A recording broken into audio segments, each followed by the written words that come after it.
Hi friends, welcome back to my channel. ನಾನು ನಿಮ್ಮ Raj Kannadiga traveller. So ಸ್ನೇಹಿತರೆ, ನಾವು ಇವತ್ತು the old heritage site the great living Chola ಟೆಂಪಲ್ನ ತಂಜಾವೂರಿನ ಬೃಹದೀಶ್ವರ ದೇವಾಲಯದ ಬಗ್ಗೆ ತಿಳಿಯೋಣ. ಬನ್ನಿ ವಿಡಿಯೋದೊಳಗಡೆ ಹೋಗೋಣ. ನಾನೆಲ್ಲ ನಿಮಗೆ ತಿಳಿಸ್ತಾ ಹೋಗ್ತೀನಿ ಸಂಕ್ಷಿಪ್ತ ಮಾಹಿತಿನ. ಈ ದೇವಾಲಯದಲ್ಲಿ 3 ದ್ವಾರಗಳನ್ನು ನಾವು ಕಾಣಬಹುದು. ಮೊದಲು ನಾವು ಪ್ರವೇಶಿಸುವ ದ್ವಾರವೇ ಮರಾಠ ದ್ವಾರ. ತಂಜಾವೂರನ್ನು ಕೊನೆಯದಾಗಿ ಆಳಿದವರೇ ಈ ಮರಾಠರು. ಅದಕ್ಕೆ ನಾವು ಇದನ್ನು ಮರಾಠ ದ್ವಾರ ಅಂತ ಕರಿತೀವಿ. ಇದರ ಪಕ್ಕದಲ್ಲೇ ಒಂದು ರಂಧ್ರ ಇದೆ. ಮತ್ತು ಇದು 2ನೇ ದ್ವಾರ. ಕೇರಳಂತ ತಿರುವಸಲ್ ಅಂತ ಇದನ್ನು ಕರೀತಾರೆ. ಚೇಳರ ಮೇಲಿನ ಯುದ್ಧದ ವಿಜಯದ ನೆನಪಿಗಾಗಿ ಈ ಒಂದು ಗೋಪುರವನ್ನು ಕಟ್ಟಲಾಯಿತು.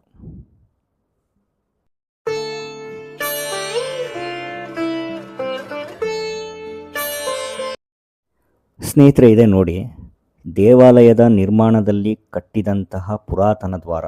ಇದು ಮುಖ್ಯ ದ್ವಾರ ಕೂಡ ಆಗುತ್ತೆ. ಇದನ್ನು ರಾಜರಾಜನ್ ತಿರುವಸಲ್ ಅಂತ ಕರೀತಾರೆ. ಹಾಗೂ ಈ ದೇವಾಲಯವನ್ನು ಕಟ್ಟಿದವರು ಯಾರು? ಬೃಹದೀಶ್ವರ ಅಂತ ಈ ದೇವಾಲಯಕ್ಕೆ ಯಾಕೆ ಹೆಸರು ಬಂತು? ಈ ದೇವಾಲಯದ ಒಳಗಡೆ ಇರುವಂತಹ ಹಲವಾರು ಅಚ್ಚರಿ ಕಥೆಗಳು ಹಾಗೂ ವಿಸ್ಮಯಕಾರಿ ಸಂಗತಿಗಳನ್ನು ನಾನು ನಿಮಗೆ ತಿಳಿಸ್ತಾ ಹೋಗ್ತೀನಿ.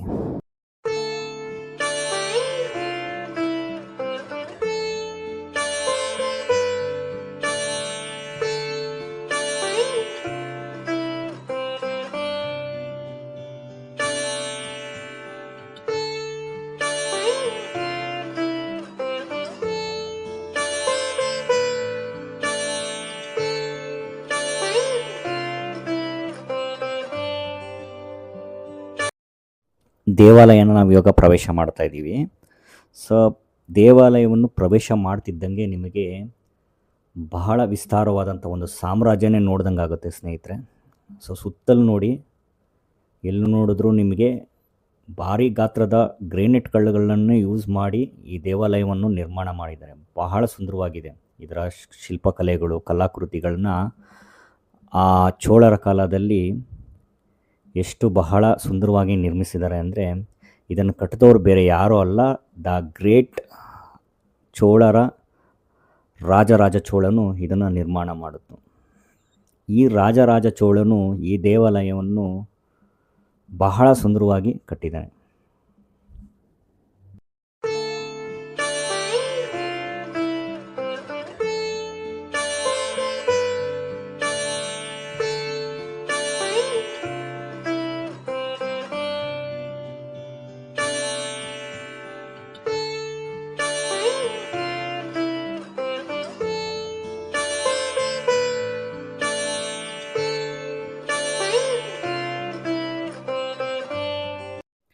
ಸೊ ಆಲಯದ ಮುಂಭಾಗದಲ್ಲೇ ನಿಮಗೆ ಬೃಹತ್ ನಂದಿಯನ್ನು ಕಾಣ್ಬೋದು.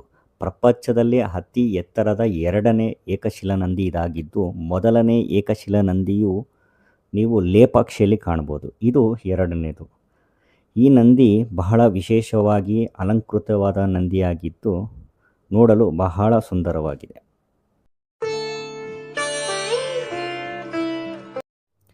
ಸೊ ಸಿಮೆಂಟೇ ಇಲ್ಲದ ಆ ಕಾಲದಲ್ಲೇ ಇವರು ಭಾರೀ ಗ್ರೇನೈಟ್ಗಳನ್ನ ಯೂಸ್ ಮಾಡಿ ಇಷ್ಟು ಬೃಹತ್ಕಾರವಾದಂತಹ ದೇವಾಲಯನ ನಿರ್ಮಿಸಿದ್ದಾರೆ ಅಂದರೆ ಗ್ರೇಟೇ.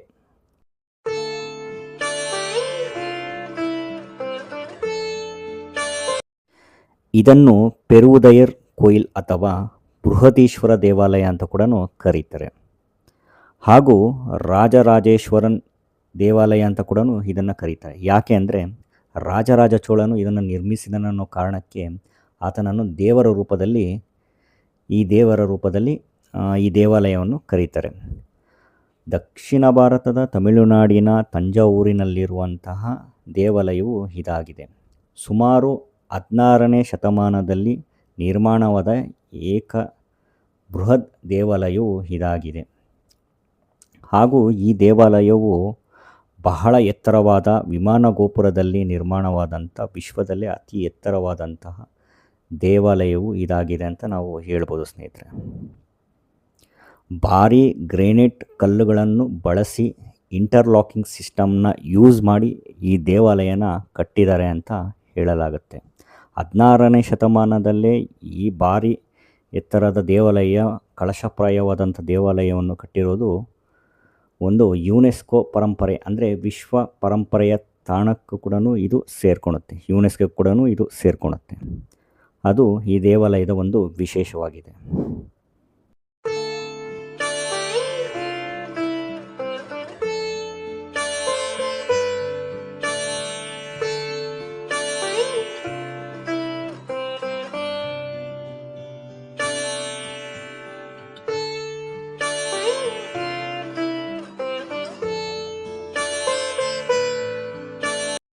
ಸುಮಾರು 80 ಟನ್ನಿನಷ್ಟು ತೂಕವಿರುವಂತಹ ಭಾರಿ ಕಲಾಕೃತಿಯಾದಂತಹ ಕಳಶವನ್ನು 200 ಅಡಿಯ ಮೇಲೆ ಎತ್ತರದಲ್ಲಿರುವಂಥ ಗೋಪುರದಲ್ಲಿ ಸ್ಥಾಪನೆ ಮಾಡ್ತಾರೆ.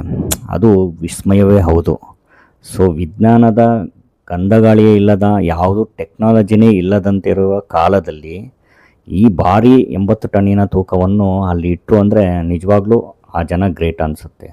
ಸುಮಾರು ಸಾವಿರಾರು ಜನಗಳ ಹಾಗೂ ಸೈನಿಕರ ಸಹಾಯದಿಂದ ಹಾಗೂ 100 ಆನೆಗಳ ಸಹಾಯದಿಂದ ಈ 80 ಟನ್ನಿನ ತೂಕದ ಆ ಕಲ್ಲನ್ನು ಎತ್ಕೊಂಡೋಗಿ ಅಲ್ಲಿ ಸ್ಥಾಪನೆ ಮಾಡ್ತಾರೆ. ಅದು ವಿಸ್ಮಯನೇ ಹೌದು. ವಿಜ್ಞಾನಕ್ಕೂ ಇವಾಗ ಗಂಟನೂ ಸವಾಲಾಗೇ ಉಳಿದಿದೆ ಅದು.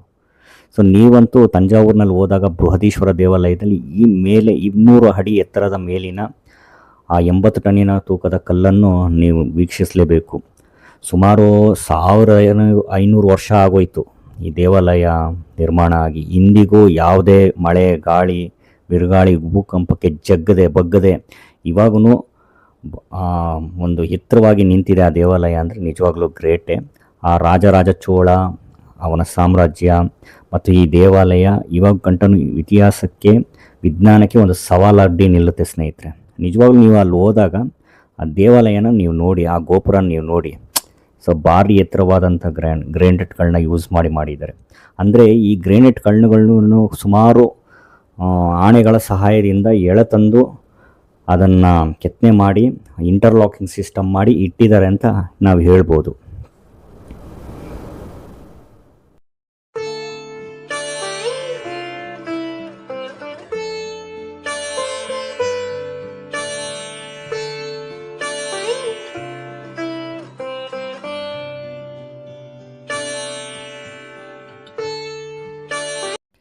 ಹಾಗೂ ಸ್ನೇಹಿತರೆ, ಈ ದೇವಾಲಯದ ಒಂದು ಅಚ್ಚರಿಯ ವಿಷಯ ಏನಂದರೆ, ಈ ದೇವಾಲಯದ ಮೇಲಿರುವಂಥ 80 ಟನ್ನಿನ ತೂಕದ ಕಲಶಪ್ರಾಯವಾದಂತಹ ಗುಂಡು, ಹೌದು, ಇದು ಬಹಳ ಚರ್ಚೆ ಹಾಗೂ ವಿಜ್ಞಾನಕ್ಕೆ ಒಂದು ಸವಾಲಾಗಿ ಇವಾಗ ಕೂಡ ಎಷ್ಟೋ ಕುತೂಹಲಕ್ಕೆ ಕಾರಣವಾಗಿದೆ. ಯಾಕೆ ಗೊತ್ತಾ?